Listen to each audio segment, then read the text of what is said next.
नमस्कार दोस्तों, स्वागत है आपका देवभूमि समाचार देख रहे हैं आप। मैं हूं आपके साथ शिवम सोनी। ग्रीष्मकालीन राजधानी गैरसैंण में 4 दिन की चांदनी के बाद फिर सन्नाटा पसर गया। 6 दिन का कामकाज 4 दिन में निपटाने की करामात कर कई विधायक और अफसरान रातों रात अपने अपने गंतव्यों के लिए कूच कर गए। 21 घंटे 36 मिनट चली कार्यवाही के दौरान वित्त मंत्री प्रेमचंद अग्रवाल ने 75,592 करोड़ का बजट पेश किया। वहीं 4 दिन के सत्र में विधानसभा को 603 प्रश्न प्राप्त हुए, जिसमें स्वीकार 8 अल्पसूचित प्रश्न में 1 उत्तरित हुआ, जबकि 180 तारांकित प्रश्न में 46 उत्तरित, 380 अतारांकित प्रश्न में 197 उत्तरित, कुल 29 प्रश्न निरस्त किए गए। इस दौरान 13 विधेयक और 1 अध्यादेश को भी पास कराया गया।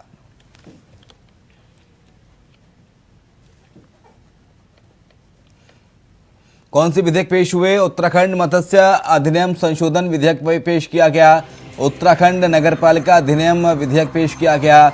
उत्तराखंड प्रदेश नगर विधेयक पेश किया गया। इसके साथ साथ उत्तराखंड पेंशन हेतु अर्हकारी सेवा विधेयक पेश किया गया। उत्तराखंड भू राजस्व अधिनियम विधेयक पेश किया गया। उत्तराखंड सहकारी समिति विधेयक 2022 पर मोहर लगी।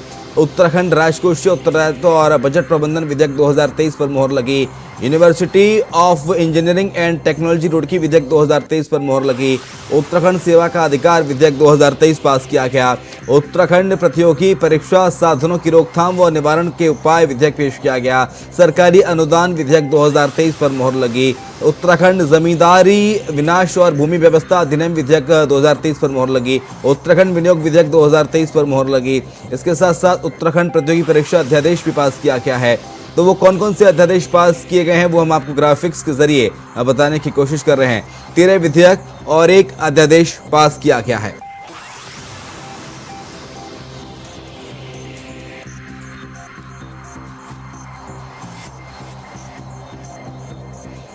$75,592 करोड़ का बजट पेश किया गया। 4 दिन तक ये सत्र चला और चारों दिन सत्र में जमकर हंगामा हुआ। कांग्रेस विधायकों ने जमकर हंगामा किया। उन्होंने कहा कि अंकिता भंडारी हत्याकांड को लेकर सरकार को कटघरे में खड़ा करने की कोशिश लगातार की गई। इसके साथ साथ पहाड़ के विकास की बात कही गई कि पहाड़ का विकास अब तक नहीं हो पा रहा है सरकारों में। ये मुद्दा भी जोर शोर से गैरसैंण में उठाया गया। 6 दिन का कामकाज 4 दिन में निपटाने की करामात कर कई विधायक और अफसरान रातों रात अपने अपने गंतव्यों के लिए कूच कर गए। 21 घंटे 36 मिनट चली कार्यवाही के दौरान वित्त मंत्री प्रेमचंद अग्रवाल ने 75,592 करोड़ का बजट पेश किया।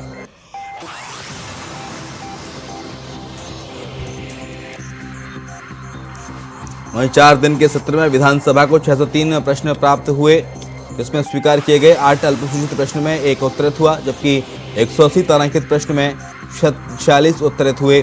380 अतारांकित प्रश्न में 197 उत्तरित हुए। कुल 29 प्रश्न निरस्त किए गए। इस दौरान 13 विधेयक और 1 अध्यादेश को भी पास कराया गया। 4 दिन के सत्र में क्या कुछ खास रहा वो हमने आपको ग्राफिक्स के जरिए बताया कि आखिरकार कितने अध्यादेश और विधेयक पास किए गए।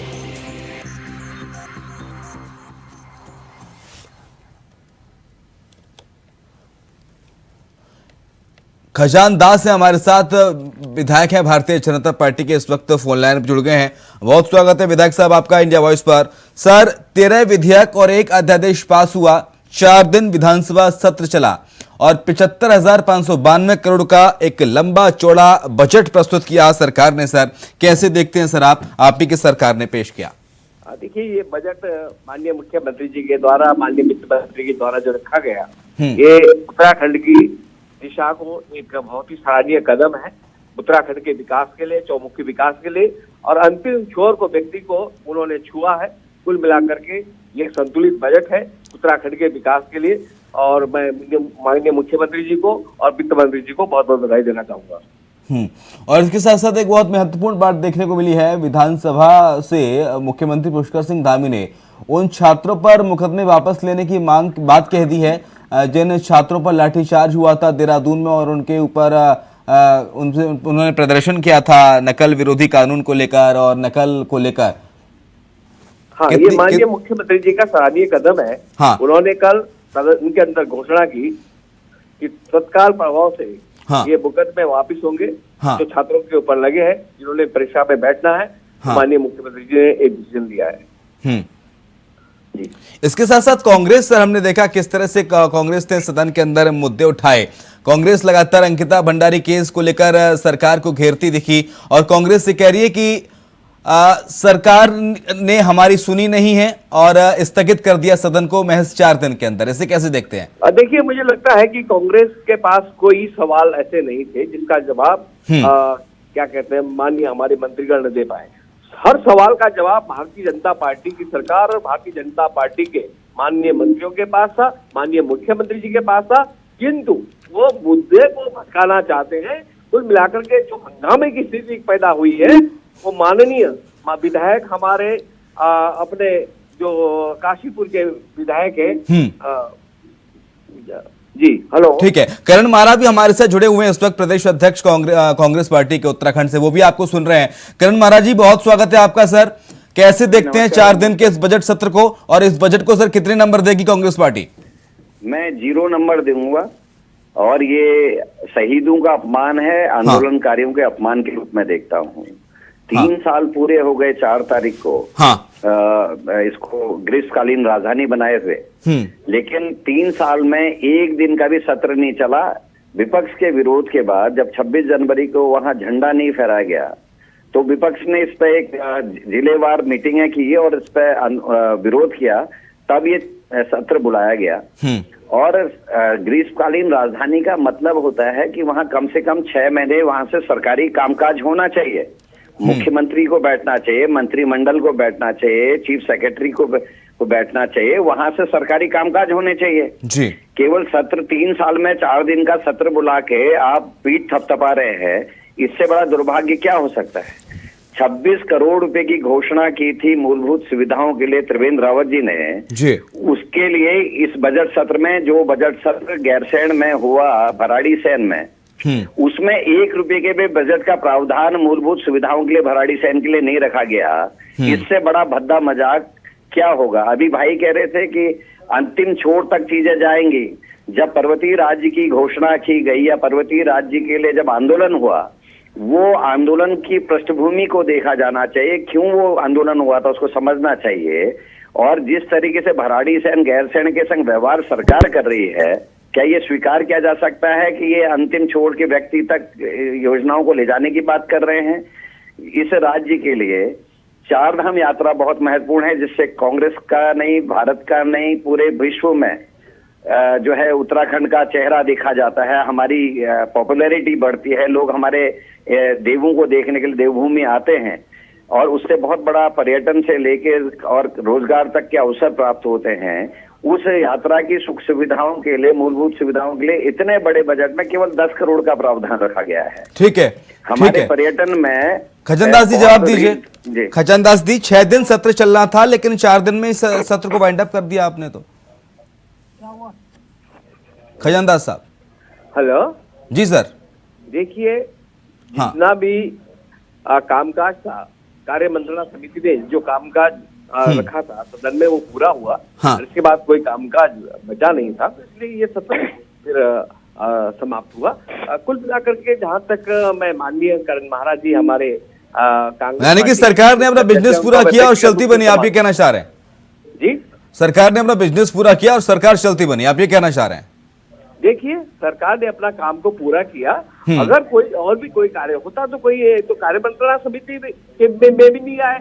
इनको 2-2, 3-3 बार आमंत्रित किया है। जो कांग्रेस के हमारे माननीय विधायकगण थे, उनको आमंत्रित किया गया, नेता प्रतिपक्ष को आमंत्रित किया गया। माननीय प्रीतम सिंह जी जो वरिष्ठ नेता है कांग्रेस के, 6ठी बार के विधायक है, उनको आमंत्रित किया गया। कार्य मंत्रणा समिति में आप पहुंचे। करण जी, सरकार ने काम पूरा किया, उसके बाद सरकार ने इस सत्र को स्थगित कर दिया। मुझे पूर्व मंत्री जी की बात को सुन के बड़ा दुख हो रहा है। ये ज्ञाता है कैसे सदन में होता है।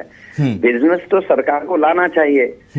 इतने विभागों को, अगर किसी विभाग को 2-2.5 घंटे का भी अगर हम चर्चा का मौका नहीं दे रहे हैं, भाई आप समझ सकते हैं, पढ़े लिखे लोग समझ रहे होंगे की विभागवार चर्चा होती है, उसमें पक्ष और विपक्ष के विधायक भाग लेना चाहते हैं और वो अपने सुझाव भी देते हैं और कहीं कहीं पर अगर गलत है तो उसका विरोध भी करते हैं।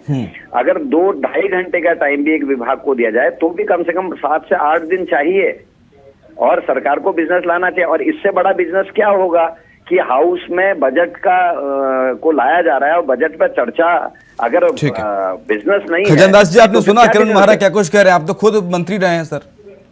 देखिए, मैंने कहा ना कि करण महाराज जी बहुत ही ज्ञानता है और कांग्रेस पार्टी के प्रदेश के हमारे माननीय अध्यक्ष हैं, उनका मैं व्यक्तिगत सम्मान करता हूँ, किंतु चर्चा में भाग लेना चाहिए। कांग्रेस के माननीय विधायकगणों ने सदन का वॉकआउट किया और सदन से बाहर चले गए, इसलिए हमने अपने काम का हमारी जो जिम्मेदारी थी उसको हमने पूरा किया। और एक मुद्दा सर खजानदास जी कांग्रेस बार बार उठाती रही है पहाड़ को लेकर के, पहाड़ के विकास के लिए इस बजट में क्या रहा, बार बार ये मुद्दा उठता है उत्तराखंड में कि पहाड़ की जवानी, पहाड़ का पानी, पहाड़ के काम नहीं आती। तो पहाड़ के लिए क्या विजन रहा है इस बजट में सरकार के, जिससे पहाड़ के युवाओं को रोजगार मिले, वहां पर पलायन जैसी समस्या रुके? हाँ बिल्कुल, सबसे कड़ी चुनौती सरकार के पास में, और हमारे चाहे कोई भी दल हो, चाहे कांग्रेस हो, चाहे बीजेपी हो, चाहे अन्य दल हो, हमारा सिर्फ एक ही मकसद है कि पहाड़ का पलायन रुके। और इसके लिए कार्य योजना माननीय मुख्यमंत्री एक युवा है, युवा सोच के तहत उन्होंने बनाई है और इस बजट में प्रावधान किया है कि कैसे हम पहाड़ के जो पलायन हो रहा है उनको रोकने का प्रयास करें।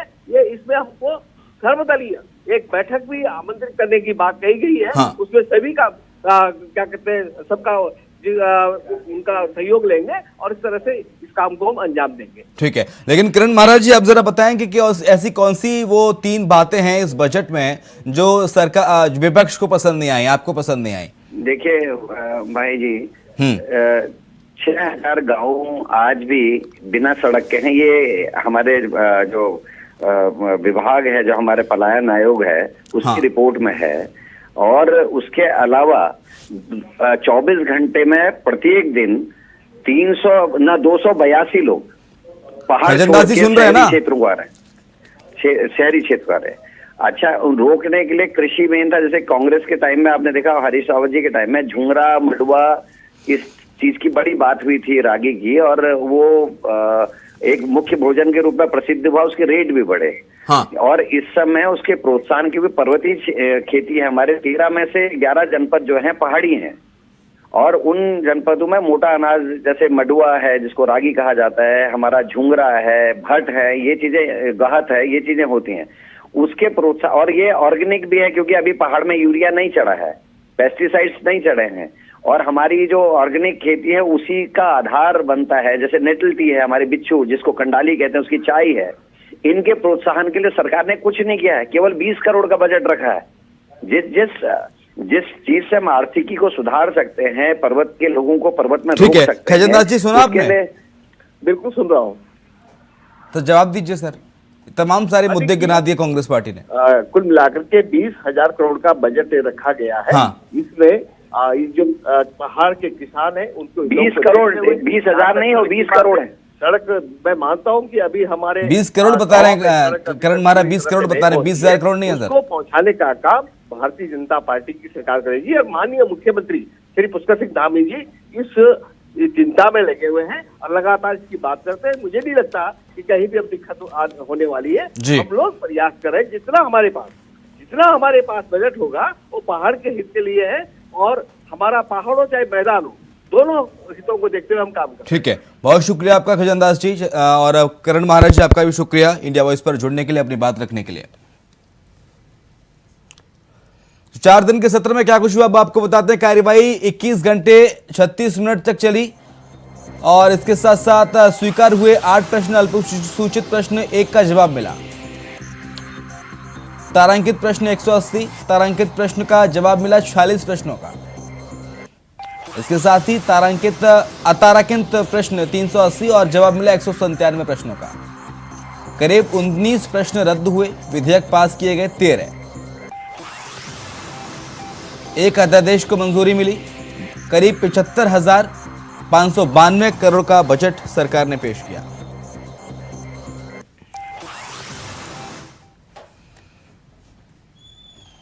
उत्तराखंड विधानसभा की अध्यक्ष रितु खंडूरी ने गुरुवार को 4 कांग्रेस विधायकों द्वारा उठाए गए विशेषाधिकार हनन के मामले में राज्य सरकार के मुख्य सचिव सुखबीर सिंह संधू को कारण बताओ नोटिस जारी करने का निर्देश दिया है। संधू के खिलाफ विशेषाधिकार हनन का प्रस्ताव पेश करते हुए उन पर प्रोटोकॉल का पालन नहीं करने और उनसे बात नहीं करने का आरोप लगाया गया है। मुख्य सचिव को नोटिस जारी किया गया। आज मैं स्वयं, मेरे साथ भुवन कापड़ी, आदिश चौहान और हरीश धामी जी चीफ सेक्रेटरी के कक्ष में जाते हैं और चीफ सेक्रेटरी का जो हमारा प्रोटोकॉल बनता है कि हमारा अभिवादन करे, उन्होंने तो हमसे बात करना भी उचित नहीं समझा। ये अगर इस तरीके से विशेषाधिकार के हनन आते रहेंगे, आप निर्देश देती रहेंगी और चीफ सेक्रेटरी स्तर का अधिकारी अगर उसका पालन ना करे तो फिर दूसरों से क्या अपेक्षा की जा सकती है। आज मैं उत्तराखंड विधानसभा बजट सत्र में बजट भाषण पर बोलते हुए मुख्यमंत्री पुष्कर सिंह धामी ने एक बड़ी घोषणा की। मुख्यमंत्री ने कहा कि देहरादून में युवाओं के प्रदर्शन पर जिन युवाओं के खिलाफ मुकदमे दर्ज हैं, जिन युवाओं के खिलाफ मुकदमे दर्ज हैं, उन मुकदमों को हटाया जाएगा जिससे युवाओं का भविष्य खराब न हो। मुख्यमंत्री ने युवाओं से कहा कि वो अपने भविष्य की चिंता करें और प्रतियोगी परीक्षाओं की तैयारी करें। सरकार उनके साथ है। इसके साथ ही इस दौरान सीएम धामी ने बजट को ऐतिहासिक बजट बताया और इस बजट को योजनाओं को पूरा करने वाला बजट करार दिया। ये जो बजट है, ये बजट सभी वर्गों को कहीं ना कहीं अपने में समावेश करे, कहीं ना कहीं सभी वर्गों का बजट हो। ये स्पेसिफिक बजट इस मायने में है कि इसमें हमने कोशिश की है कि स्वरोजगार बड़ी संख्या में खड़ा हो और हर विभाग अपने अपने स्तर पर मजबूती से अपने पैरों पर खड़े हो और सरकार सारी व्यवस्थाएं करेगी जिससे कि सरकार राज्य का जितना पोटेंशियल है, राज्य के अंदर जिस क्षेत्र में भी जो भी हम राज्य के अंदर चीज़ों को ला सकते हैं, चीज़ों को आगे बढ़ा सकते हैं, उन सभी का प्रयास किया है। विशेषकर से मातृशक्ति भी आ गए, हमारे नौजवान भी आगे आए, उद्यमी भी आगे आए, काश्तकार भी आगे आए और समाज के अंतिम छोर में रहने वाले लोगों के लिए भी इस बजट में प्रावधान है। उत्तराखंड विधानसभा का सत्र अनिश्चितकाल के लिए स्थगित हो गया है। 13 मार्च से शुरू हुआ विधानसभा सत्र 16 मार्च को अनिश्चितकाल के लिए स्थगित हो गया। वहीं इसे लेकर उपनेता विपक्ष भुवन कापड़ी ने कहा कि सरकार जो बजट लेकर आई है उसमें युवाओं के लिए कुछ नहीं है, साथ ही देश के पहाड़ों को सशक्त बनाने के लिए योजना का प्रावधान नहीं है। उन्होंने कहा कि सत्र की अवधि बढ़ाने के लिए सदन में निवेदन किया गया था लेकिन सरकार इसे लेकर गंभीर नहीं थी।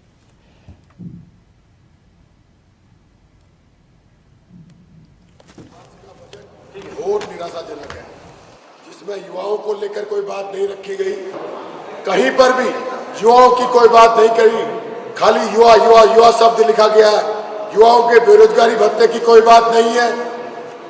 युवाओं के लिए हर जिलेवार जो गरीब बच्चे हैं, होनहार बच्चे हैं, उनके लिए नीट की, IIT की, जेईई की परीक्षा के लिए कोचिंग की कोई व्यवस्था नहीं है। प्रदेश में गरीब बच्चों को पढ़ने के लिए लाइब्रेरी बनाने की कोई व्यवस्था नहीं है। उत्तराखंड पर्यटन प्रदेश माना जाता है, पर्यटन में सबसे कम बजट रखा गया है। स्वास्थ्य सेवाओं को कैसे दुरुस्त किया जाएगा उस पर कोई चर्चा नहीं। सरकार सदन चलने से पहले 6 दिन का कार्यक्रम देती है, सदन 4 दिन में खत्म कर देती है। ये सरकार प्रदेश के प्रति इतनी ही लापरवाह है, ये चाहती ही नहीं कि सदन चले। सदन में जो मूलभूत समस्याएं हैं वो निकल कर आए, उन समस्याओं पे चर्चा हो, सरकार समाधान करे। सरकार प्रदेश की समस्याओं को सुनने से घबराती है, इसलिए सदन जल्दी खत्म करती है।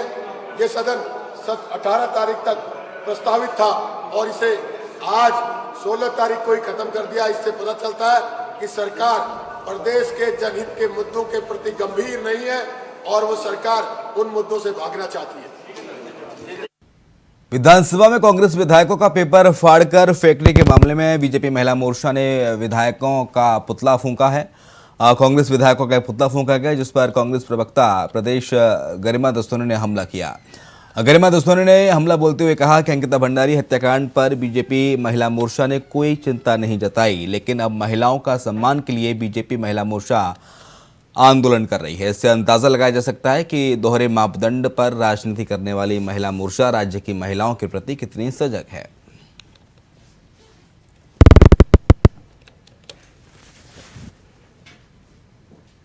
भारतीय जनता पार्टी महिला मोर्चा के सदस्यों का जमीर बहुत देर से जागा है। अभी तक कहीं कुंभकर्ण की नींद में सोया हुआ था। यहाँ प्रदेश के अंदर अंकिता भंडारी हत्याकांड जैसा जघन्य हत्याकांड हो गया, पूरा प्रदेश सड़कों पर था। महिला मोर्चा की सदस्य अपने बिल में घुसी हुई थी।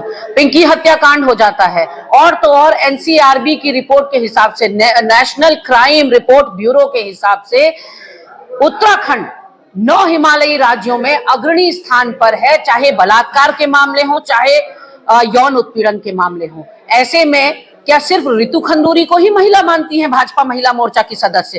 क्या बाकी महिलाएं इस प्रदेश की सम्मानित महिलाएं नहीं हैं, जिसकी अस्मिता की रक्षा करने के लिए उनको आगे आना चाहिए था, जिनको संरक्षण उन्होंने देना चाहिए था, क्योंकि वो सत्तारूढ़ दल से संबंधित रखती हैं?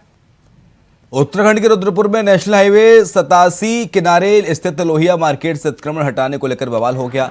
गुरुवार रात प्रशासन की टीम अतिक्रमण हटाने पहुंची तो आंदोलित व्यापारियों में खलबली मच गई। इसके बाद धारा 144 लागू कर दी गई, लेकिन लोग नहीं माने और शुक्रवार सुबह फिर सड़कों पर आ गए। इसके बाद विरोध करने वालों को पुलिस ने हिरासत में लेने की कार्रवाई शुरू की। कार्रवाई से पहले पुलिस ने विरोध की आशंका के मद्देनजर पूर्व विधायक राजकुमार ठुकराल, व्यापार मंडल अध्यक्ष संजय जुनेजा, कांग्रेस नेता मीना शर्मा, अनिल शर्मा समेत कई लोगों को हिरासत में लिया। 130 दुकानों को ध्वस्त किया गया।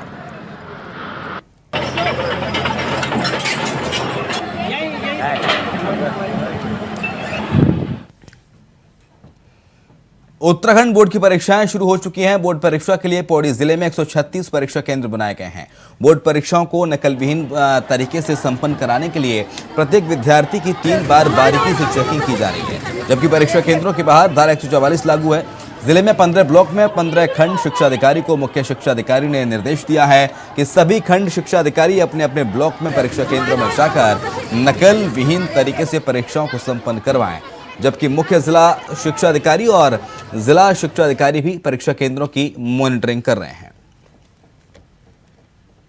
बोर्ड परीक्षाओं का आगाज हो चुका है। जनपद पौड़ी में 136 परीक्षा केंद्रों पर 10th और 12th की बोर्ड परीक्षाएं शुरू हो चुकी हैं। जो भी परीक्षार्थी परीक्षा केंद्र पर आएंगे उनकी 3 बार तलाशी होनी है। पहली तलाशी गेट पर होनी है। गेट से कोई भी नकल सामग्री, कोई भी किताब, कोई भी कागज बच्चा लेकर स्कूल के अंदर नहीं जा पाएगा। दूसरा, हर स्कूल की एक इंटरनल फ्लाइंग बनी हुई है जो कि हर कक्ष में जाके बच्चों की तलाशी लेगी और नकल संबंधी कोई भी कागज मिला है तो बच्चों को बुक भी करेगी।